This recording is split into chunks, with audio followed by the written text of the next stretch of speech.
Bonjour, donc là je vous retrouve pour la guidance pleine lune pour les signes d'eau. Donc comme je le répète, cette pleine lune va impacter tous les signes du zodiaque, c'est une super lune. Elle va être très costaud. Donc j'ai voulu faire une guidance, donc là on retrouve les signes d'eau. Voilà ce que vous allez devoir, ce que cette pleine lune va vous apporter, ce que vous allez devoir travailler jusqu'à la prochaine lune. Donc là, on nous parle de magnétisme. En fait, vous êtes dans une énergie d'éveil. Vous prenez conscience de beaucoup de choses actuellement. Vous attirez aussi beaucoup de choses. Donc, vous êtes assez fatigué ces derniers temps. Vous êtes fatigué, vous attirez des énergies un peu négatives.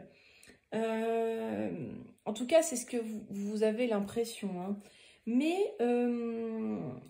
vous vous reconnectez vous vous reconnectez à votre fort intérieur, à votre vraie personnalité, à votre âme, en gros. Donc, il va falloir du temps pour intégrer toutes ces énergies, tout ce chamboulement intérieur, parce que ça vous chamboule énormément. Vous avez une prise de conscience très importante qui va chambouler vos émotions, qui va chambouler votre corps. Voilà, ça va faire du remue-ménage à l'intérieur de vous. Et donc, on nous parle de colère.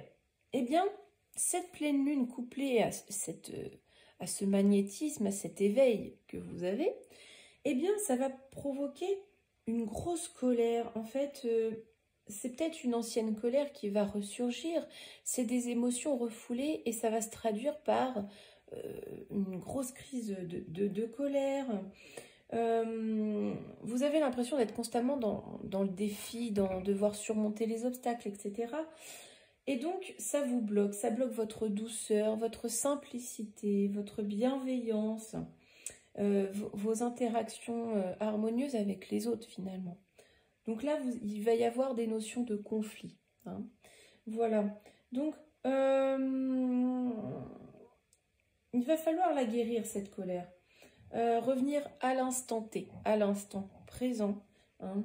Accueillir tout ce qui se passe en vous, l'accueillir sans colère, sans être dans une énergie vraiment très forte, et prendre soin de vous.